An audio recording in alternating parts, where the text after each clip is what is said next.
All right. Yeah. Lester says that my camera is not great for him. So if anybody can confirm that or if I'm coming in clear, let me know. It looks fine to me. But Yeah. what also looks pretty fine is that these new shirts that Uh, we're wearing.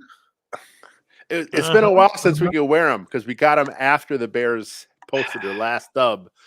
So we Yeah. kind of been waiting to pull them out, and here we are. It didn't feel like I could wear a Justin Fields victory shirt after a loss. Like that felt like probably shouldn't do that. So No. yeah, it's been sitting in the closet for a few weeks, but Yep. I'm happy to break it out here. Yeah, yeah. It's our friends It's at Breaking Tea. They have these as well as several other Bears centric shirts. It's they're officially licensed by the NFLPA, so it's kind of cool. You're getting something that's not a knockoff or a bootleg, so to speak. It's the real deal. It's Justin Fields. Justin Fields approves of this message here on our shirts here, so that's a good thing. Yeah, I think that I'm looking at the shirt and making sure because it's NFLPA, like they can use like they have this number. You see some of the other ones, which hey, great. Like I like I like t-shirts and I like artistic license and all that. But this they have, they can use he can use his name, they can use numbers, stuff like that. So that's kind of cool. You get a little bit more accuracy on that stuff. So good stuff. If you and Lester, you threw the link in the YouTube, I believe. So It's in the an YouTube. It's in the affiliate link, Facebook. it helps us, Yeah. if you click on that. So that stuff's all good. That was kind of fun last night. Yeah, unexpected fun. It was. I was waiting for another demoralizing defeat. I thought it'd be pretty bad. Bill Belichick, the great defensive mastermind, going against young Justin Fields, but the script was flipped, as they say. Not me. I expected this totally, 100%. There you go. Get those parents in right there. I don't have cable. I haven't had cable in I don't know whatever 15 years or some insane amount of time. And so ESPN, like I can watch the games on my phone. It's generally what I do. And unfortunately, I don't get Manning Cast, which is the unfortunate thing. I wish I could find a way to get that on my phone, but anyway. So last night, there's this Bears bar in Des Moines. It's called the 85 bar. Yeah, 85 bar. Oh, nice. And so decided to go there. Hadn't been there yet, and walked in. They've done a really nice job with the decor. Like they've got some like a mural up of some of the greats. They've got a bunch of signed jerseys. They've got some artwork. They had one of the game posters from last year. I think the one against Cleveland by the local artist. Thought that was really cool. They had that up and framed. They had some cool memorabilia type stuff. They had like a Mike Ditka poster. It was hard to take a bunch of pictures because it was packed, and which is as you'd expect. And people started looking at me weird walking up and taking pictures, and tweeting it out. But yeah, whatever. So I got some of them out, but that was different. Like I'm not like a bar kind of guy, but I thought let's try it out. So my wife and I went and enjoyed the bar experience for part of the game, and left at halftime and watched the rest of it on my phone. So, but it was fun. It was loud. It was loud, but Yeah. it Well, fun. that's good. I'm getting too That's old. good. It's loud. Oh, that's what it is. I You're think it dating is. this Well, now. it was loud, and then everybody's yelling at each other to hear each other, and so it's just I don't know. I think some people like that. I think I can kind of handle it for a while, and then I'm like, God, let's get out of here. So I you don't need mentioned to. the Manning Cast. Are you a big fan of the Manning Cast on Monday Night Football? So because I don't have ESPN and I don't have access to it, I haven't been able to You've watch it never much. But ever.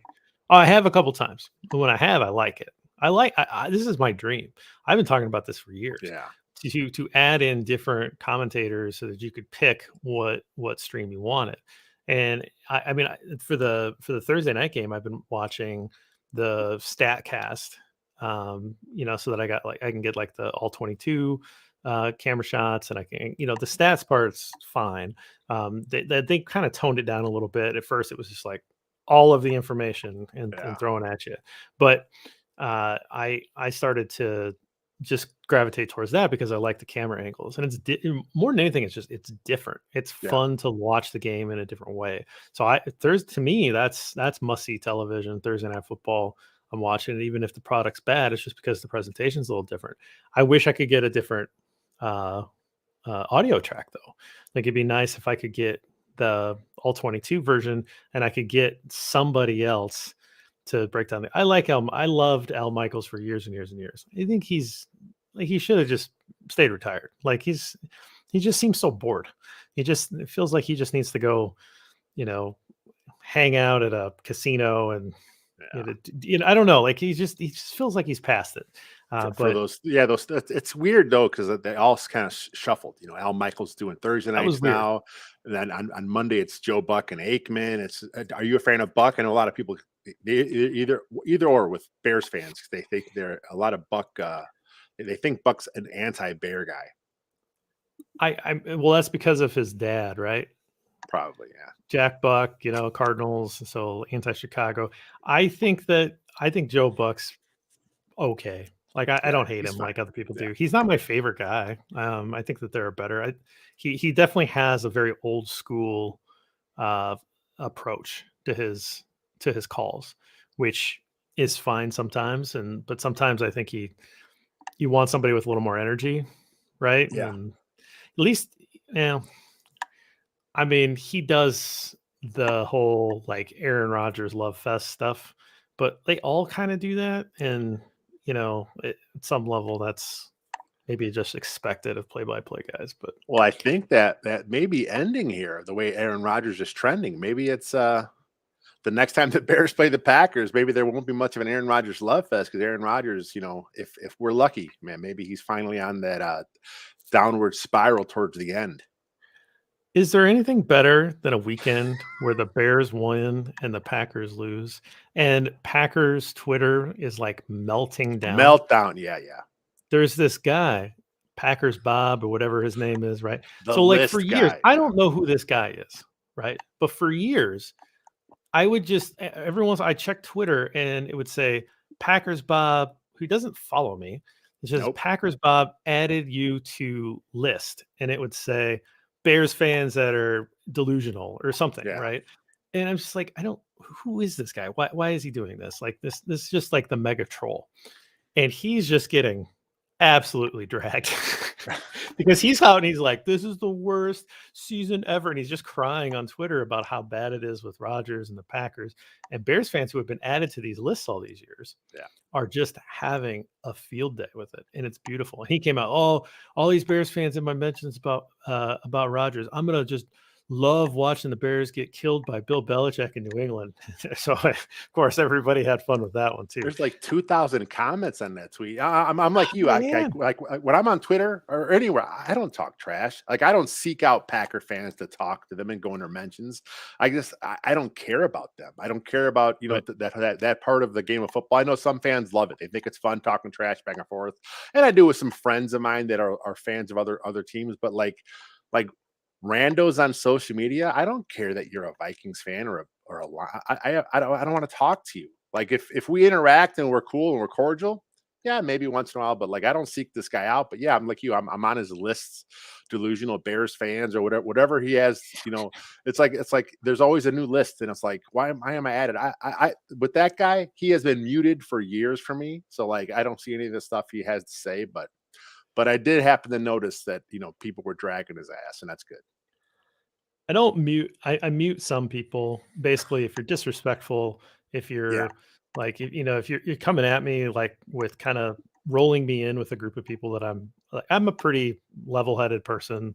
I try to be fair, and if you try to make it so that you're trying to paint me into some box, okay, like I don't need to deal with you. Um, the the block is when you're like super disrespectful, like, and yeah, it's like, no, I'm done. Like if you're gonna be misogynistic or racist or whatever. Like, it's like, yep, okay, that's quick. You're done. I have no patience for that. same. Um, or if you're an advertiser, generally, if you're advertising, I'm just blocking you because it just it opens up my feed a little bit better. So Yeah, I have a lot of advertisers blocked yeah, for I'm the same whatever way. reason.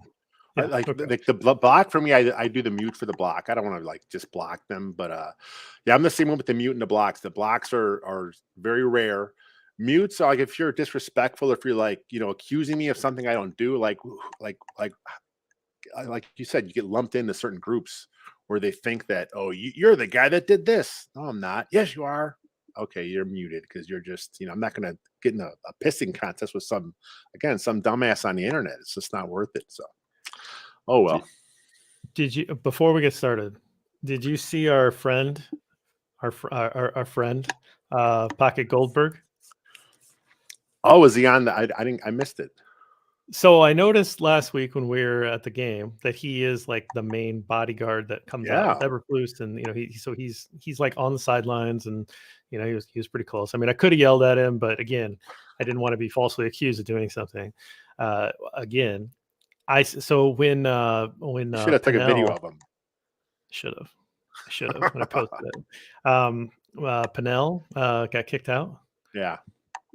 He was walking with him out, like he was escorting him out. So I almost tweeted that out, like, oh, there he is. There he is. He's actually kicking. He's actually, escorting somebody out of the premises. He's doing what he was born to do.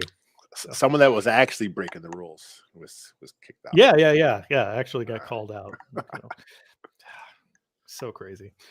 All right. Well, you want to do a podcast? Let's do it. Let's get this going. Okay. We were just in such a better mood after a win. It's so exciting. So nice. Yeah. It's so nice. Okay. Welcome to Bear and Balance. I'm Jeff Berckes, a writer for Windy City Gridiron, and I'm joined by the editor of that fine website, Lester A. Wiltfong Jr. Lester, I mean, did you expect this? Because I certainly did not expect the Chicago Bears to walk into New England on Bill Belichick, tied with George Halas, and come out with a victory. What about you? Yeah, I never expected. I thought the Patriots were gonna beat the Bears pretty good. I think I did pick the Bears to cover, but that was my fandom coming through, I believe, there. And but yeah, I thought the Patriots were going to beat the Bears pretty bad. I mean, it's Bill Belichick, defensive mastermind, and Justin Fields has not been the greatest passer this season. I thought they would really take it to the Bears and just kind of take away what they wanted to do, and that didn't happen. And the mini bye that the Bears had there, they took advantage of it. And they came out with some new wrinkles in the offensive game plan. And I think it's funny because Bill Belichick talked about how great the Bears running game was. And then that's exactly what happened. It was kind of interesting and kind of fun as a Bears fan to kind of watch that one play out. Bill Belichick talked about a lot of things that the Bears did well. He talked for 7 minutes at the podium, over 1,000 words about all of the great things the Bears did, including Trenton Gill, how good he is in the kicking game. Just mentioned everything about how good the Bears were. And his team didn't take it seriously, as no one on social media did either, right? Now, Bill Belichick is a master of doing that to every single team. People were like so amazed at Sean McVay. Remember this when McVay, the Bears played the Rams, and McVay kind of went through and named everybody on the roster, and they're like, "Whoa, he can do that!" And it's like, yeah, Bill Belichick's been doing this for years, and he's like, just complimenting every single piece of the Chicago Bears, a team that he plays once every 4 years, right? And he probably knows where all of them went to, like high school, right? Like this guy's just, he is an encyclopedia. He knows everything. But yeah, I don't think that they expected this kind of effort after what the Bears showed the previous Thursday against the Commanders, because that was a team that was pretty flat, came out pretty lifeless, and was not able to put away a bad Commanders team. And here they come out, they've got a fresh approach. They've taken a real hard look at their roster, made a couple changes, which some of them didn't last very long, but they made a couple changes, and they were pretty impactful in terms of what they were able to roll out. And we'll get into some of those today. But big picture, this looked like a team that was not ready to end their year early and go into hibernation, by Halloween. This was a team that wants to come out and fight and play some good football. And they sure showed that on Monday night. I mean, the Bears are 3-4 now. And I mean, it's, they got some wins we didn't expect them to get. And, I mean, it's still a very young team, and it's a team going through a lot of changes here. But the coaching staff, I think, has shown that, they seem to have a good plan in place, and they're able to adjust on the fly. They're able to adjust, week to week and during the games as well. So I think the Bears are in a good place right now. Again, this could all change next week if they go out against Dallas and get smoked. But right now, the arrow's pointing up from our fandom as far as our confidence in the franchise goes. it just feels good to be able to end a 3-game skid and be able to come back and win a big game like this on the road. You're starting to wonder if they were going to be able to do anything on the road. The road games have been particularly tough for them in the early going. This looked really good. Also looked pretty good in the trenches. So let's start there. Portillo's Trench Tribute this year.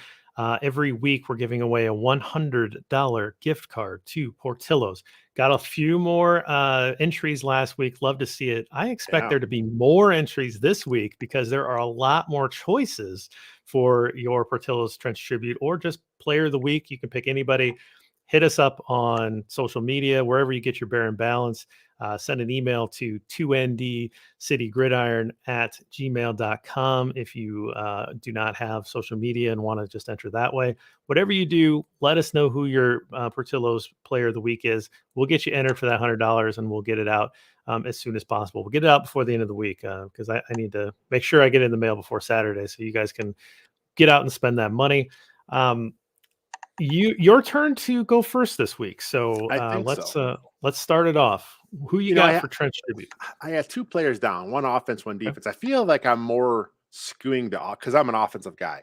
You know, I'm an ex O lineman. I feel like skew more towards the O line. So I'm going to go defensive line this week. I'm going to go Justin Jones. It wasn't an overwhelming a stat line. He only had two tackles, but he had 2 passes batted down. He had a fumble recovery. But I kind of watched how he played, and one thing we talked about a couple weeks ago with a couple other guys on defensive line is they would get washed off the play.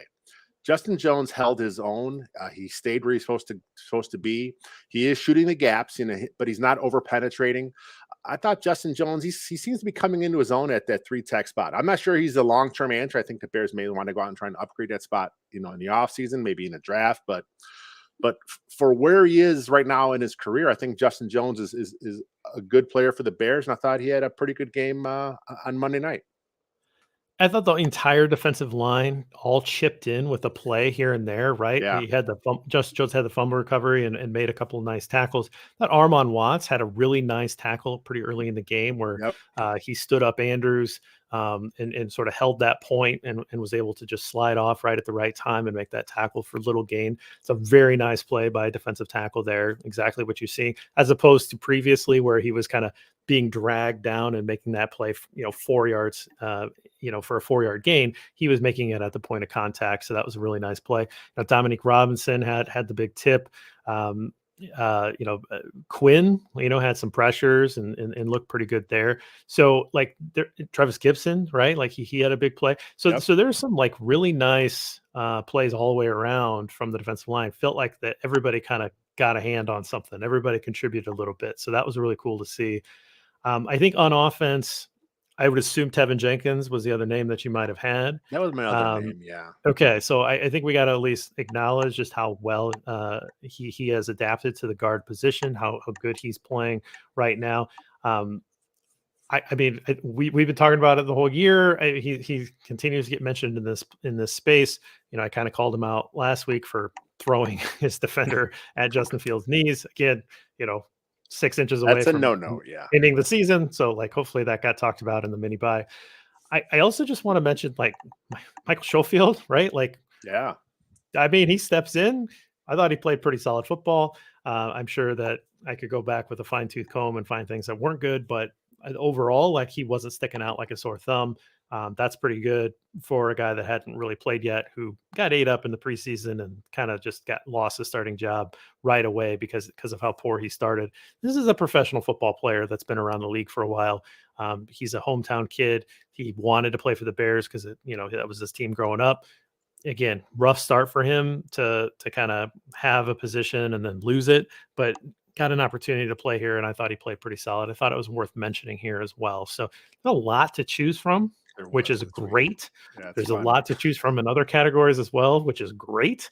It's been so much better than previous weeks, but that's where I'm going to. I think the guards deserve some love here, some trench tribute. So we will leave that here.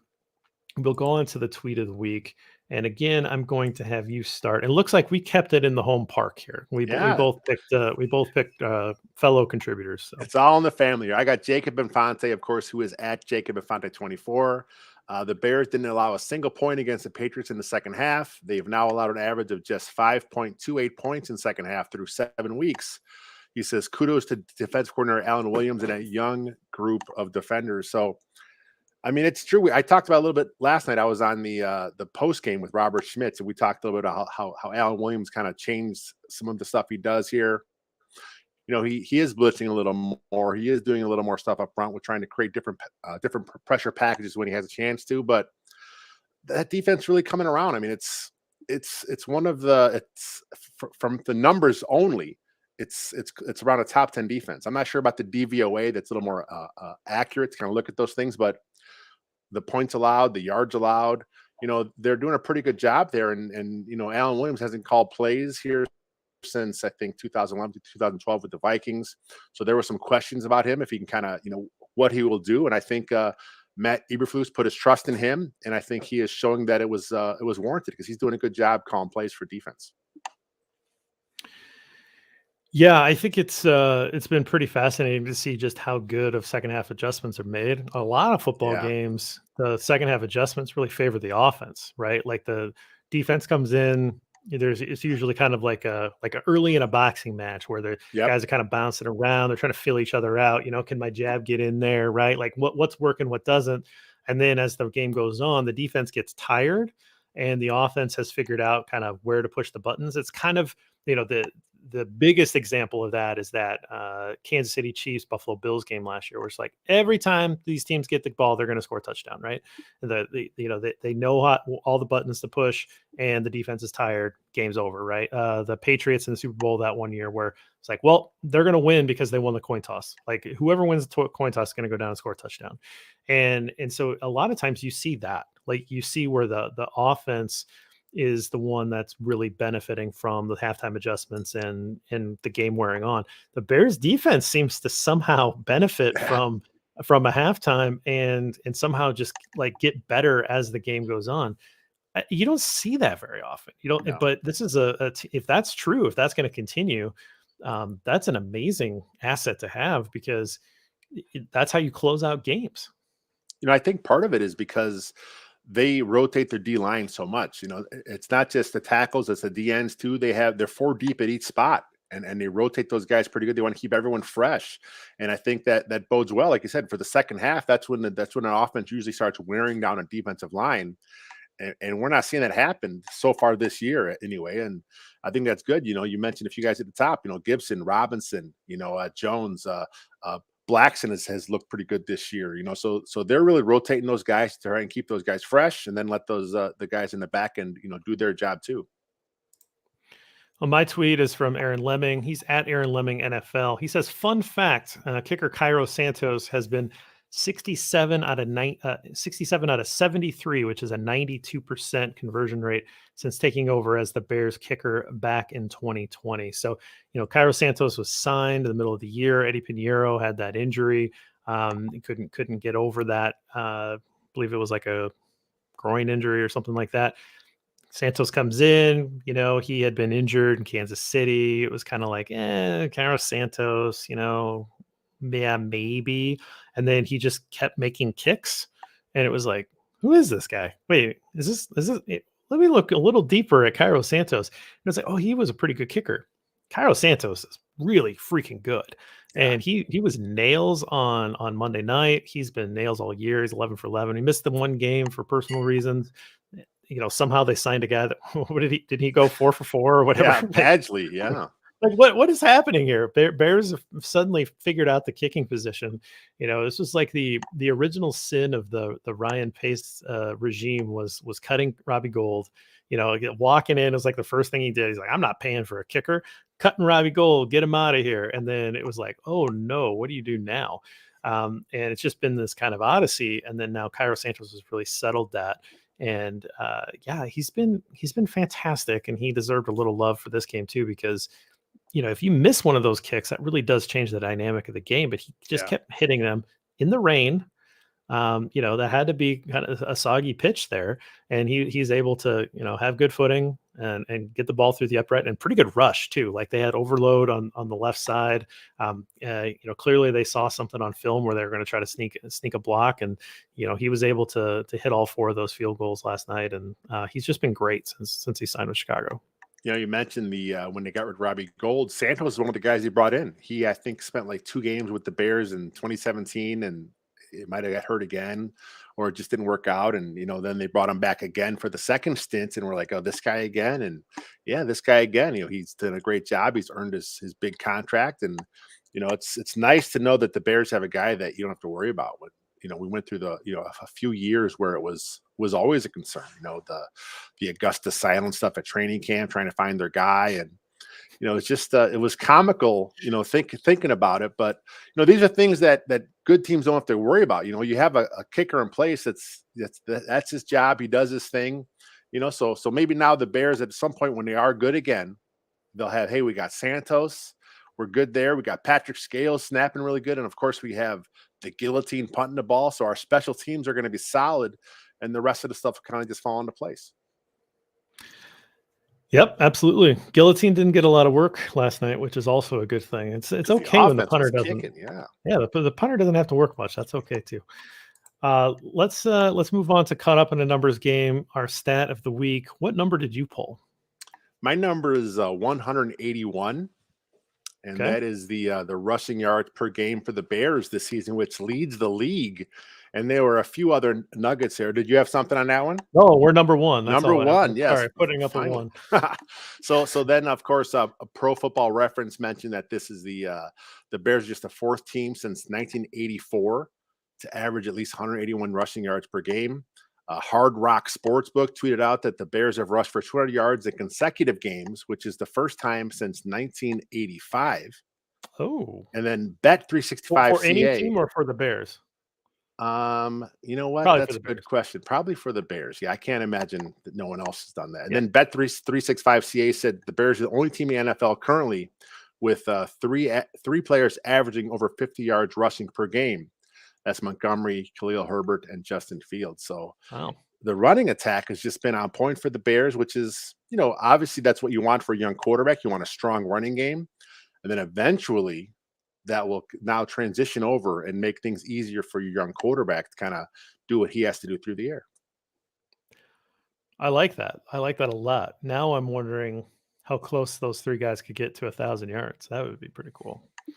I don't know the last time the Bears had 2,000-yard rushers. That'd be kind of fun. Have they ever had 2,000-yard rushers? I'm sure they must have at some point in their life. I don't know. I have to go look. Man. That's a good question. I'm sure Jack. I was thinking the same thing. Like, guys, come on. Of course, 1958, right? Rick Casares whatever. Anyway, Jack would probably know. I pulled a stat. I believe Kevin Fishbane tweeted out something that kind of caught my eye, and so I was thinking about this going into this week. But Bill Belichick against first and second year quarterbacks at home as the Patriots head coach. So kind of a very specific stat. Yeah. But home game, going into Foxborough. Bill Belichick is very good. He's very good against young quarterbacks. He's very good at confusing them, very good at game planning. This is why I was, very worried about what he could do to Justin Fields in this offensive line. But the stat was that Bill Belichick coached Patriots teams at home against first and second year quarterbacks were 42-3 going into this one. So it's just for the 4th time that a first or second year quarterback was able to go into Foxborough and beat a Bill Belichick coach team, just to go show you just how hard that was. The Patriots are not they're not a dominant team this year, but they're not a bad football team. And that defense had been doing work, for the last few weeks and was really beating up on people. So there's no discount in this. There's no Bailey Zappi. I mean, hey, they pulled Mac Jones for Bailey's. That's a whole nother conversation. This was a real accomplishment by Justin Fields and that offense, taking it to a defense that had been doing quite well. Shut out the Lions, who looked like they were doing great. They, really held the Browns in check, who honestly are built kind of like the Bears with a really good running attack. They kept them in check. So this was a real accomplishment by this Bears offense and Justin Fields. Bill Belichick's always been able to take away what you want to do. That's kind of been his forte through the years. He can do it. And with a young quarterback, they don't usually do a lot of things well. So the fact that Justin Fields can go in and they kind of had a different type of offensive game plan, I don't think the Patriots were expecting it. I mean, Bill Belichick talked about it, but the way they kind of showed it, it wasn't exactly what they were expecting because there were so many designed runs. It was just a fun game plan by Luke Getsy. Absolutely. Let's just roll right into the Fields report. So Justin Fields, final line, not very big in the passing game, that which you might expect, but 13 of 21 for 179 yards, one touchdown, one interception. The interception was the glance off the hand of Judon and kind of went right into the corner's hand.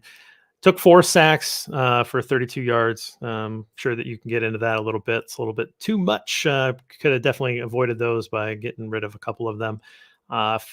Logged 14 carries for 82 yards. Credited, at least on the site that I was looking at, with 4 fumbles. I believe that they credited him with the fumbles on the pitches that got fumbled by the running back. So there is that. A little sloppy there, but it's wet game. And I believe you and Robert talked a little bit about how Fields maybe has hands on the smaller side of things, and that might be affecting his ability to grip the football. But I broke down the runs just because I was curious how many times he's scrambling versus how many times they were actually calling to run.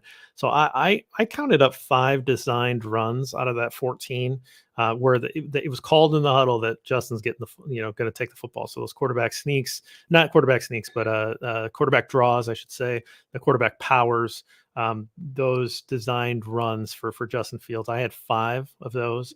I had 3 read options. So this was he's reading a player. If the player crashes down, he's going to pull it. He's going to keep it. If the player stays put, he's going to hand the ball off to the running back. He kept 3 of those. I had 2 quarterback sneaks for him, which is, just trying to get a third and short pickup, 3 scrambles, and then the 1 knee at the end. So for the most part, the runs were largely called by Getsy, or it called as a read option. So the 14 is a pretty high number for a quarterback to run the football, but it was by design. And you think about how good that was for Jalen Hurts, how good that is for Lamar Jackson. I think they may have done a little scouting of some of those teams to say, like, hey, we've got a guy that can do this too. How do we incorporate some of that into our game plan? That was really the highlight for me. What about you? Yeah, I mean, that wasn't his game in college, but Right. he's doing it now in the NFL because he has that kind of size, he has that kind of speed, he has that kind of athleticism. So I think that's what you want to do. You want to see that happen there. And I think Fields has been he shows that he can do that. So why not let him do that? You know what I mean? I mean, if he can do that, then if he can stress a defense in other ways besides just with his arm, that's what you want to see. And yeah, the scrambles are nice. And I've never been a guy that wants to run your quarterback like on a lot of design runs. I think that's just, a guy like Lamar Jackson, I mean, that's his thing. That's what he's used to. A guy like Michael Vick back in the day, that was his thing. That's what he's used to. Steve Young, I mean, that's what he was known for back in the day. But Justin Fields, I think every now and again you have to sprinkle those in. And I love the design on some of the plays too, because there were a few times where they would pull both the backside guard and tackle. It kind of gave like a counter look. And I could just envision the plays off of that. Justin Fields kind of going to one side with a quick handoff to the guy coming back the other way. It's just the way it looks to the linebackers and to the safeties and stuff when they're watching the play in the backfield. I just envision where this offense is going, which is one of the reasons why I was excited to see the kind of the Shanahan-esque style, because so much stuff plays off each other. And I think the future of this offense is going to be really exciting. Yeah, like you talked about, you run a play and you can see the counters and the deeks off of that, right? Yeah. And so it's exciting. So often in the previous regime, there'd be a play and that was like, hey, I designed this beautiful thing on the whiteboard, but it doesn't connect to anything else.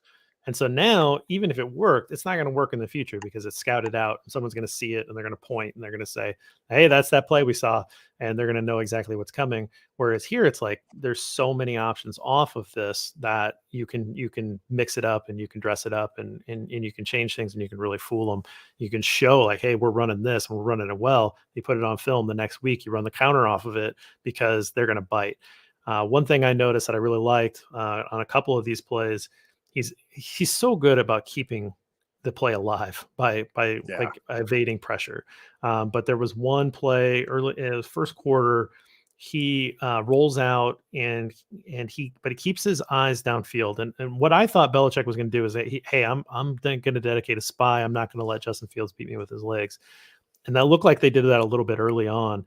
And so Fields like steps to the line, like he makes like he's gonna scramble. That draws the linebackers up, which then provides some space for him to pop it up over the top. He's able to throw it over to ESB there for a nice gainer. That's what you're talking about, where they have to think about it, they have to respect it. So they call a defense to try to contain it.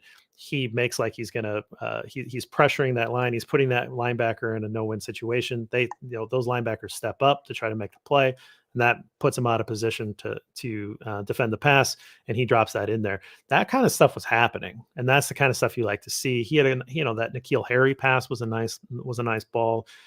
He had that ball to Mooney that looked really good on the sidelines, right where he's rolling and he fires it in there. There's some good stuff. So I think largely really good. I would say that the one bad throw that that I kind of looked at, I ran it back a couple times. It was a little behind Mooney on a ball, Yes. but I was kind On of the boot. curious. Yeah. Yeah, I was kind of curious on your thought, though. It looked like Mooney took his route and started drifting upfield as opposed to maybe slowing down and trying to attack the ball. And you saw that a lot last year, where there would be receivers that would sort of just drift as opposed to fight at the point of the ball, and that allowed the corner in this instance to undercut that route, and he really could have intercepted that ball. That was a lucky that they got away with that one, but a little bit like the receiver needs to kind of fight for the ball. They don't need to drift upfield, particularly when the ball's a little bit off target. But I was curious if you saw the same thing or what you saw on that ball to Mooney. Yeah, it's a lot of times in those things you have to really cut that angle tight. Come back to the sideline if that's kind of where you're throwing it. And like you said, it did look like he kind of drifted a little bit. So yeah, I'm kind of with you on there. Overall, I think a lot of people are, oh, this is the huge step forward that we're looking for. This is the breakout. This is a big deal. I don't know if it's the breakout yet or anything like that because they're not huge passing numbers, but this is a really nice game. This is a really complete game. I'd love to see, a 350-yard dominating passing game at some point, right? But this is a really nice game against a good defense, and they were dictating the terms of engagement all night. And I think that is the important takeaway here is that the Bears offense was taking it to a good defense. It was an efficient game by him, and like you said, it was a complete game because he showed it with the run and the pass. All right, well, we'll leave it there. We're going to come back after our break and talk about everybody's favorite segment, the Three Bears. Are you getting a little echo on your end when I talk? No. I'm hearing an Man. echo. When I talk, I'm hearing an echo. Well, this setup has been fine. Is It anybody else has hearing been. the echo? We'll have to check to the comments. Yeah, it's there. Maybe try muting it on your end when I speak, and I'll try and not speak over you. Well, that sucks. It's all right. All right. Well, I don't know why that's happening. Unless The it's setup. my end, but I don't know why it would be my end echoing. Right now, there's no No, echo. Cloudy said. I mean, I think that here's a diversion that will be cut out of the podcast. But Yeah. I what I've noticed is if we're talking at the same time, then it could pick up your voice because I'm talking, and it doesn't know. But if we're not, then it should be good. But anyway, maybe we'll keep it there. Anyway, I like this. I hate wearing the I I got know. it so I didn't have to wear the stupid headphones anymore. I hate the phones too. One day I'm gonna step up and have yours set up, but now I don't know because I'm gonna get the Uh, echo now. It's worth it. I mean, I don't know why it took me so long to buy that stupid thing, but all right, let's get back into this. All right, Lester, we're back. So let's talk about the three bears. So hot bowl of porridge, cold bowl of porridge, and just right. A lot of options for the hot bowl of porridge in a game like this, but who did you want to reward here? You know, I had a couple guys written down like I did earlier at Trent Tribute, but I'm gonna go linebacker Roquan Smith because he did something that has never happened before in the history of the Bears franchise, according to the team site. 12 tackles, a sack, an interception, and a tackle for loss. And according to the Bears team site, that's the first time in Bears history a player ever got that stat line for them, which to me it seems kind of weird because it doesn't seem like it's that big of a deal. Oh, is there a caveat to this? What do you got I here? have to at least jump in here and Okay. say, sacks have been an official stat since 1982. Yeah, it's not Tackle a for loss has been an official stat since I don't even know when. I think later than yeah, that. I think yeah. like in the 90s or something. 90s that came into vogue, yeah. Okay. So those are two things, right? But we're still talking 90s. We're still talking at least, several And decades there. the other thing I'll say is it says first time a player's ever had that stat line, which means like, well, did somebody have a sack, of an interception, a tackle for loss, and 13 tackles Oh and yeah. 8 tackle? Like I don't know, 2 sacks, and like I didn't really understand the way that it was worded. It felt a little like, The wording was strange. I was right, assuming it was like it makes sense. Like that's the baseline. Like no one's ever hit these right, things. That's the way I took it. But like you said, the way it was worded, it makes you think like, well, did Urlacher do like 20 tackles one time and do the same thing? I don't know. So, but right. regardless, Roquan had a really nice game. It was a national stage, and he was kind of called out a few times with some games. But I think he's had more good than bad now. And I saw something else on Twitter. I forget who sent it out there, but they said when they had a chance to go back and watch the all 22 because it's out for some people, they said he was playing some at the will and some at the mic, so he's kind of playing a little two position stuff. And I think that's more of a matchup thing maybe with the Patriots, but I think it's interesting to show his versatility. Absolutely. I think that that's good. I think putting him in a position to succeed is a good idea. And that Yeah. actually rolls into my hot bowl of porridge. And I'm going to give it to the Bears coaching staff. When's the last time that a Bears coaching staff came out of a bye or a mini bye like this is, where you're coming off that Thursday night game and actually looked like they made real changes that worked in a football game? I, I I don't know. I really do not know the answer to that. I mean, is it Lovey Smith era? I mean, it has to be a really long time for that to have happened for the Chicago Bears. The defense looked like they made good adjustments. Like they really were trying to put players in a position to succeed here. I like what, like you said, the defensive coordinator has been doing, and it looks like Kyler Gordon starting to you know take off and look more comfortable in his role as a rookie. Jaquan Brisker looked pretty uncomfortable for a few moments there because of Mac Jones, but overall, like, paid him back and had that incredible interception. But he's looking good. And then a lot of these other players, the defensive line rotation, and some of the schematic stuff that they've changed looks to be working. Great. Okay. Defense looks good. What about the offense? Boy, Luke Getsy really making some changes and for the better and calling a good game and kind of understanding some flow here. Matt Eberflus, aggressive or, smart, trying to squeeze field goals on out of some of these drives, right? So a lot of this stuff just looked good, took a team that looked really beaten down, coming off of a tough home loss and really reinvigorated them. And I just think that this coaching staff deserves all the respect in the world for doing that. Yeah, that's a great point. I mean, they all did a great job. I mean, the special teams they made a change on special team. They took Bayless Jones off the punt return, kick return because he had some issues, and I thought Pettis, who had a bobble, of course, of what's going to happen, but he had a couple nice returns. Khalil Herbert had some nice returns in the kick return game. They did put Bayless Jones back there for one of the kick returns, but it was a touchback, so it wasn't like he was completely taken off the unit. They kind of said, "Hey, we're going to give these guys a chance. we'll rotate you in. And they did that. I think that's a good thing from the coaching staff as well to kind of say, hey, we still believe in you. Just we want to give these guys a chance to kind of show what they can do, but we're going to put you out there for a chance every now and again. So I think at some point Velus Jones will get both those jobs back because you can't coach speed. He's got that 4.3 speed, and I think it's good to have him back there. He's a different kind of threat. But like you said, man, the offense, the defense, they just did a great job in making these adjustments. And the Nagy era was defined by it's like did they ever win out of a bye? I mean, I'm sure they must have won. It was 4 years, but I can't think of one off the top of my head that they actually won one out of an actual bye. This wasn't a real bye. That was called the mini bye because it was Thursday night, then a Monday night. But it was still they took advantage of the extra time and they made necessary changes. And even at the center, Lucas Patrick going there didn't last. But I thought the few reps I watched for Patrick looked pretty good. Hopefully the toe's not injured too bad, but it was fun. It was fun to see them make changes. Well, let's flip it around. Let's talk about the cold bowl of porridge. So, who did you identify here in a very good game?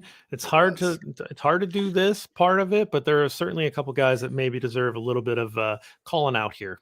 Now, I'm gonna preface this by saying he was facing a Pro Bowl talent, so he kind of did what I thought he would do. But Larry Borum, he had a rough game. I mean, he gave up some sacks, gave up some pressures.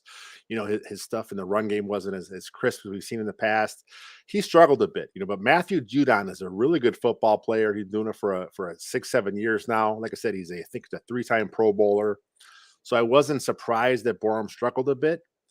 But again, when the Bears have such a good performance, some play like this where he wasn't as good as everyone else, it kind of stands out. So that's why I got to go Larry Borum this week. Yeah, I mean it felt pretty obvious going in, right? I mean, this was a real mismatch. We had a little sidebar with some of the podcasters, and EJ said, man, Borum's getting beat. I'm like, yeah, man, it's a mismatch. Like, I mean, this is not good for Larry Borum.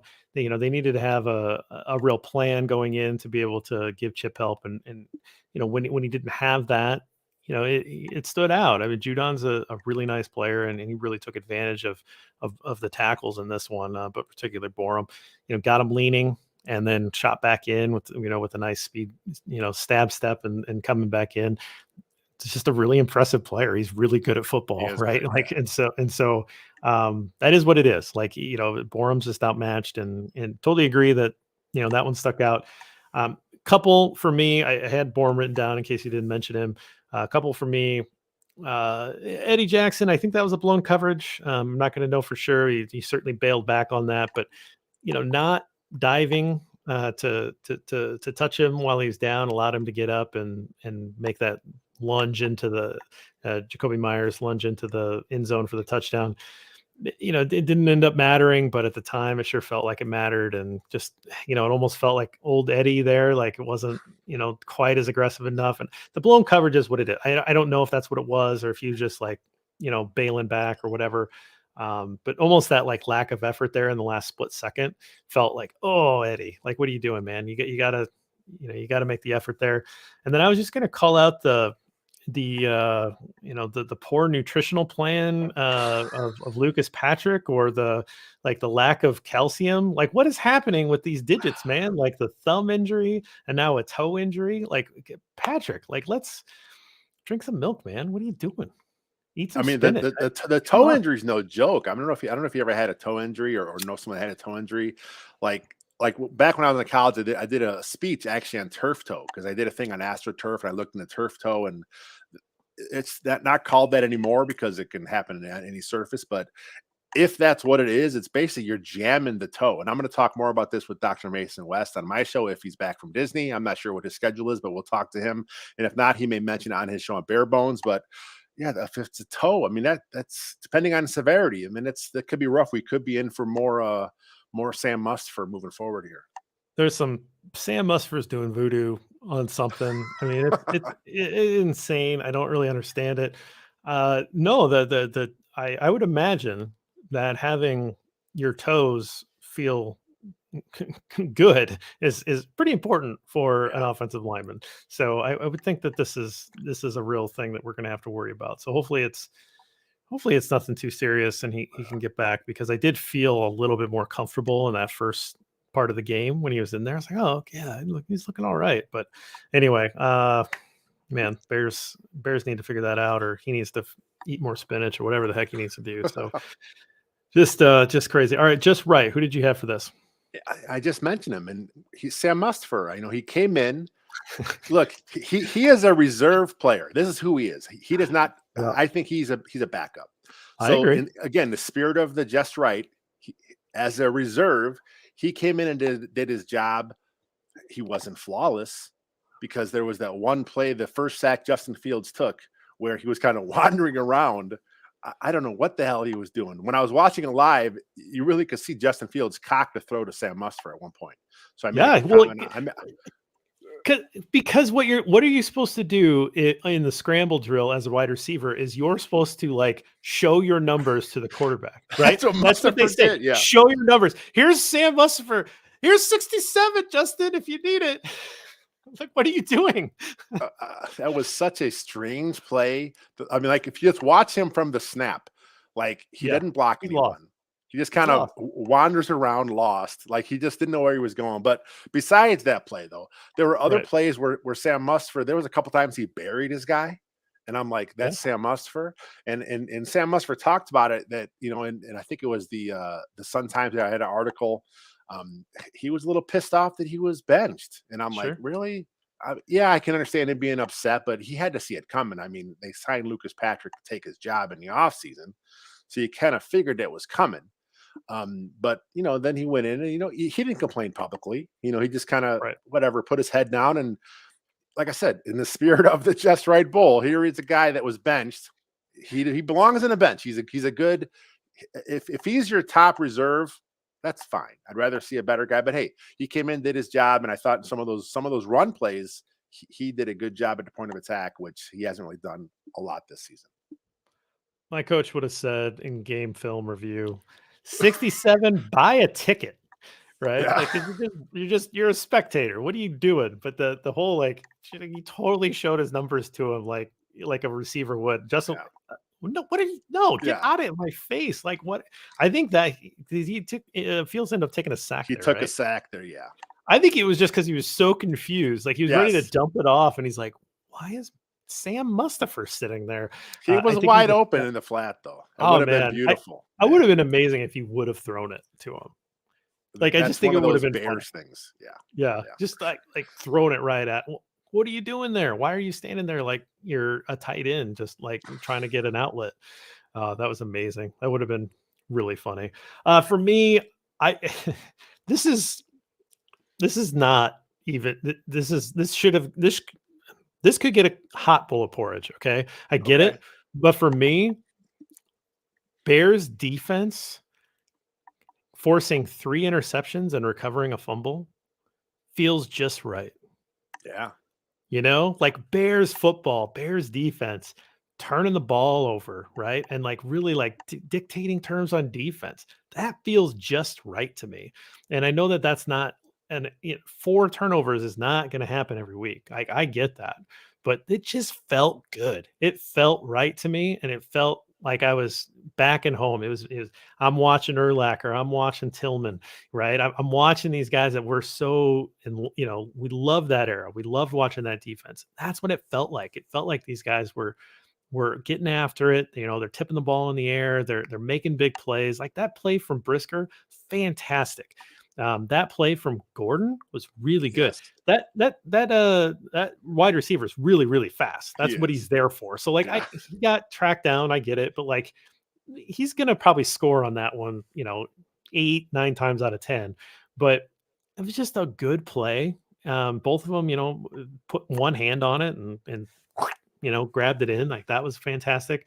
The tip ball and Roquan underneath it, like fantastic. Like I loved it. It felt right. So the Bears defense turning the ball over gets my just right this week. I like that. And then about that Gordon interception, some of them I mentioned saying that it seemed like Kyler Gordon was like Keith tractor trailer, how slow he was going on the sideline. And I'm thinking, slow. The guy that caught him runs a 4.2 40. That was Tyquan Thornton, right? I mean, he's a Tyquan 4.2 Thornton's one of the 40 guy. fastest Yeah, guys. in Yeah. the world. Yeah, It's just that it's a relativity thing, right? Like, yeah, I mean, if you and I are sprinting next to each other, no offense, Lester, but you might make me look kind of fast, right? yeah, But like probably. I'm Yeah, slow, like I know that I'm not going to be able to beat much of anybody. So, if I ran against Tevin Jenkins in a sprint, Jenkins is going to beat me, even though he's yeah. got 100 plus pounds on me, right? Because that's just where he's at. So now that's just a relativity thing. Gordon is very, very fast. Would have scored that 8 out of 10 times, I'll bet. But that Thornton just happens to be super fast. So no big deal there. Let's get out of here, and we'll turn it over to some Q&A for the YouTube folks here in a minute. But let's get out of here for the podcast. Condensed week, shortened week. EJ's on the road or in the air, or whatever the heck he's doing. So we're gonna actually skip Bears over Beers this week. Give us a little break. We're gonna take a bye week, I guess. We'll put it that way. Maybe use this game film and the game film coming up in Dallas to talk about both of those games in the next week or something like that. Maybe let's pick a player and watch them in both games so that we get coverage in this one, because there's a lot of good stuff in this one. But we are not going to go tomorrow night again. Condensed week and all that. The site, condensed week on the follow up, and then we're ramping up for the Dallas game. Anything else from you for the rest of the week? Staying with the channel, the YouTube channel, I think Robert's still doing his live stream tonight. I know he got Yeah. the all 22. He's got the all 22 secret hookup that he gets before most people. So I think he is going to go that tonight. So stick around if you guys are watching on the YouTube channel for him at 8 o'clock. Yeah, I mean, I think I'm substituting for you on Sunday on Yes. your gambler's den, which I'm nervous about this, to be honest with you, because I'm not a huge gambling guy. I don't play daily fantasy very often, so I'm a little nervous about this one. All right. So I will provide you with as much of Okay, the stuff as you need. But I will turn it over to you a little bit if you want to make the bets for me this week. yeah. You're more than welcome to. Nah, So I am you seem not very very good hesitant. at yeah, I'm not very good at that. Like I don't know if I told you, but I followed your prize picks for you and Ross's, and I hit I hit it. I hit three of them. So I'm like, yeah, I made a little bit of money there. So as long as I can stay profitable, and then as far as my actual picks goes, I'm having a pretty bad year on Tally site, so I don't want to mess around and mess up your record. So you make the picks, I'll call them out, and we'll be good. Tally site, I'm okay. I think I'm ranked like 100 out of 400 people or whatever. But I'm not doing, because I'm trying to pick everything just to like fill up the sheet for us on the But you're site. We've profitable never on that, though, right? I don't think I am actually. I went back and looked at it. I think I'm a little under. I Okay, think my record's positive, but I'm not staying I ahead of got the vig enough, right? So it is what it is.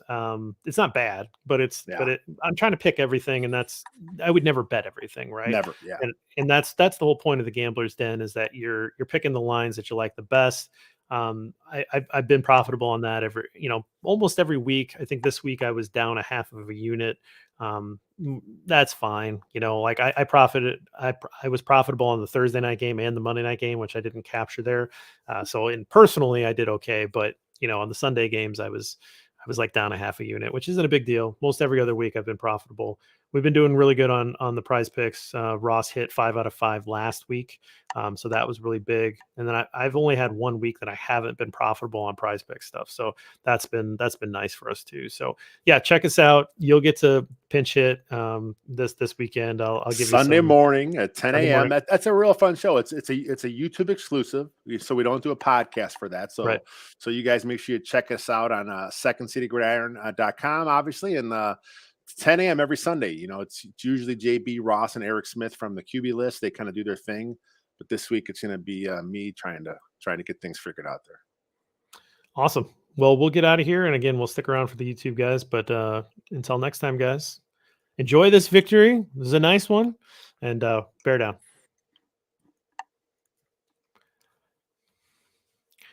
Victory Tuesday. Victory Tuesday. I think it's there is a Victory Monday shirt out there somewhere. I think I might even actually have one. I forget. But these are the breaking tees. So if you guys like breaking tee stuff, hit the link on YouTube, hit the link on Facebook, and I'll probably throw it on. It's actually in the article too. I put it in the article, so on WindyCityGridiron.com. Yeah, so two different t-shirt places that have been kind enough to partner with us. So Yeah. this is the second one. We've been showing a lot of the homage stuff as well. So both really cool places with Yeah. original designs and cool stuff. So I don't know. Like I said, I needed to resupply my t-shirt anyway. So it was nice that they sent us some. Number one Bears fan says great game, Yeah. 3 exclamation points. Absolutely. So she's excited. Happy to see the progress and the rookies. Yeah, absolutely. It felt like everybody contributed. That the young guys really showed up here and played well. Win or lose, I want to see the young guys show up. The win is bonus. I love having a win here, but yeah, the young guys showing up all this week, the rookies and the second year players. It should make for a nice Making Monsters podcast this week as well with Taylor and Dylan. I'm not sure who they're going to spotlight, but they have a lot of different choices this week because a lot of young guys really showed up. John says 60% of bettors right before the game taking the Bears straight up knew something. What? I didn't. Well, I didn't. That's news to me. Yeah, I didn't catch that one. I took the Bears to cover, and I felt pretty good about that. I thought they were going to keep it close, and I took the Bears Pats over. I thought that it was like 40. I felt that felt low. I thought the offense would be a little bit more. I didn't think they were going to get shut out. I thought they were, they put up a fight. I thought the game would probably be played in the 20s. It just felt right. But I ended up, I took the I didn't bet it, but the pick on tally side, Pat's money line, but the Bears just kept grinding, man. Like that, they look good. So, I mean, again, that's a profitable night when you get 2 out of 3 of those bets like that, but whatever. If they knew something, I wish that I would know someone who knows something, and then they could tell me, and I could do that. Because the +8 would have been, that probably would have been like a +250 money line bet for the Bears. Like that's a good way to make some money. So it's a big money line bet this week because I think the last I saw was Cowboys or Bears +10. So took them to the woodshed. In the first half, like there was a little, they battled back. They were, the Bears were down, right? Those 2 touchdowns when Zappy came in, I was like, yeah, when Zappy came in, he did his thing. I had flashbacks to, Jim McMahon coming off the bench against the Vikings, just kind of, taking over that game. That's what I thought was going to happen here. The backup comes in, does this thing. I was expecting it to go downhill, and credit to the Bears. They stuck in there and they kept plugging away, like you said, and they did their thing. Oh, here we go. All right. So it looks like John did some stats work here. So 1,000-yard rushing duos 7 times. Finns, Steelers, Browns, and 85. Who the heck would that have been? Would that be Ernest Biner? Or is that maybe past? That might have been, but like that's just surprised me that it'd be 2. Falcons in 2006. That was one I would have guessed because that would have been Vic. Because I would imagine that they would have had a back that would have done that as well. Oh wait, Giants? Is that Barber? Tiki Barber and who else? Was that Brandon Jacobs? Oh, okay. Yeah, that makes sense. 2009 Panthers. Is that Cam and somebody else, or is that probably Cam? And then Ravens would have been Lamar and whoever the back was at the time. Interesting. God, I can't even remember these things. I don't understand how Jack remembers all this kind of stuff. Oh yeah. Like he just the random trivia. My best friend's like that too. Matt is those of you that listen to my history pod, that stuff just sticks in his brain. The numbers, the dates, the names. Like I can't do that. Like I don't understand. I don't even know that I want my brain to work like that, but it definitely doesn't. I don't know that he has small hands. I just think that they're not that. Like I think that they're a little smaller, right? Like they're not like Pickett hands. I think that they're just not like they're not. It was something that was noted in the scouting, but I'm curious now. I'm gonna pull it up. Mock. I'm gonna go to Mock Draftable to see if they have his hands measurement here, and hand size. He's the 16th percentile. So that's not very good. It was That's small then. Yeah. 9 1/8 inch. So yeah, that's a little on the small side. So yeah, I wasn't aware of that until Robert brought it up last night on his post game show. So that's Yeah, interesting. I remember that coming out, and I do think some of that's. I think there's probably a threshold. I think if you're under 9 inches, it's probably Yeah. bad. But the Hall of Fame, when I was there a few years ago, had a display, and they had some Hall of Fame quarterbacks, and they molded their grip, so you could put your hand on the grip that Warren Moon has on the football or Jim Kelly has on the football, right? And I thought it was really cool to see how they grip the football. I spent way too much time on this display. Like I was gripping the ball different because I grip it pretty specifically. Are you a lineman that can actually? Because I can actually throw the ball. Are No. you a lineman that can actually throw the ball? 2 years ago at camp, and we were in the Walter Payton Center, Yes. and I saw you throw the ball, and I'm like, man, look at JB's got an arm here, man. That's beautiful. I can throw a spiral and I can throw it. I don't know, 40 yards maybe. More than that, like, let's be honest, this at this time in my life, I can't do that. I never had like a 60, 70-yard arm or anything like that, but I can throw a spiral fairly accurately, and like intermediate routes, I'd be okay. But a lot of linemen, a lot of guys that played line, they have no ball skills. So, is what it is. But I always like throwing the ball, and always like looking at other people's grips. I always found that to be really interesting because I think I only touched one lace. And so it was interesting to see how the different Hall of Fame quarterbacks did that. But what was most interesting to me was my hands were pretty much the size of most of the quarterbacks. A couple of the quarterbacks actually had smaller hands than me. And so I was like, oh, well, then maybe that's it. Like there is something to it because I have pretty big hands. Like I wear XL gloves and everything. But I think you can have hands that are too big, and then like it's awkward, and the ball just doesn't work for you. So I do Yeah. think there's actually kind of a threshold to make it work. But I don't know. There's a whole research paper into that probably. That's You're your next shaking your head. your next summer podcast series is about going to be quarterbacks hand size. I can see it now. Or grip, right? I think it's Yeah. fascinating. I don't know. All these different things about football to fascinate me. So, uh, let's see. I just had one. Oh, we have someone here from the that was in a highlight that too. The from the Manning cast, he said he put the blame on Mooney, but you have to wonder though with quarterbacks, they usually stick up for their guy. Right, Yeah. right. I think when I saw it, I was like, okay, I think this is a little bit on Mooney. I think he has to fight towards the ball. He certainly doesn't need to drift away from it. I think he opened up that undercut there. So that's how I saw it, and it's good to know that Manning's agreed. Again, quarterbacks, but that's is what it is. Cloudy, you think that wearing the headset makes you look more like a pro podcaster? Because this, I mean, the arm, Yeah. I think, I mean, I think that's it's the way to go. it's better in a lot of reasons because it opens me up and I'm not hitting that cord all the time when I talk with my hands. But Like to um, me, the thing that looks cool to me is the mic. Is either the boom mic or the mic in front of you. Because like when I do my show with my guy who lives here in town, I go to his studio. He's got like the big mic, and I always feel like I'm doing something. Or like when there's a local radio station I go to sometimes when I go in their studio and do stuff on the radio. It's like it's just a different feel having that boom mic. I think it looks cool to me. I like the boom. Yeah. Yeah. Eberflus starting to win Cloudy over. Yeah. I mean, we saw it in camp, the hits principle, the hits philosophy.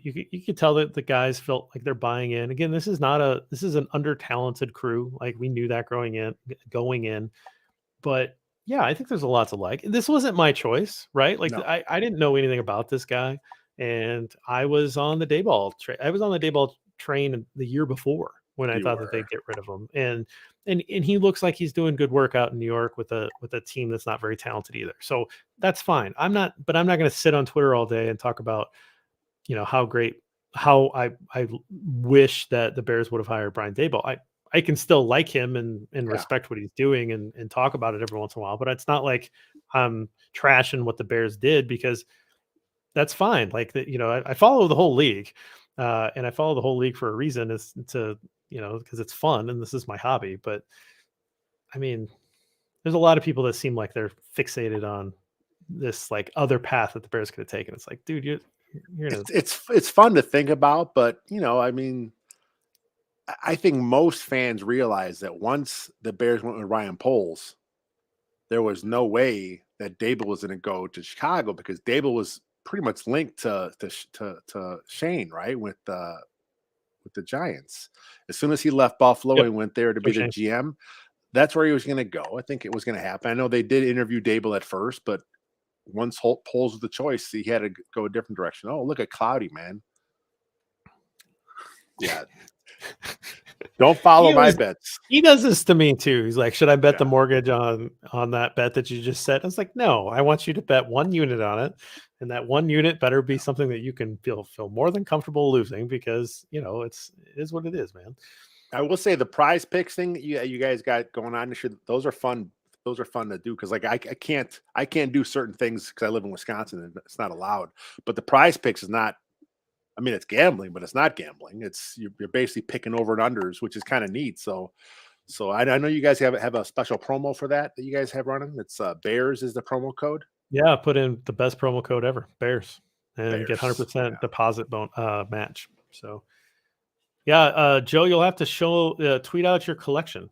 I did buy a couple of Fields rookie cards. I felt like look at you.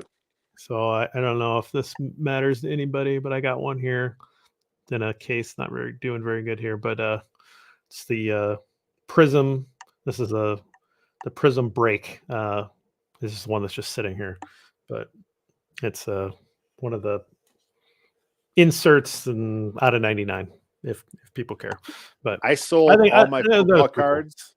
Yeah, I sold all my cards back in the day. I just I had so many basketball and football cards, like in the thousands. I had books and books and books and books and stuff from the 70s and 80s. And at the point when I sold it, the market was kind of oversaturated, so I didn't really make a lot of money off it. But in hindsight, I wish I would have held on. Kept them until like last year, where the market exploded.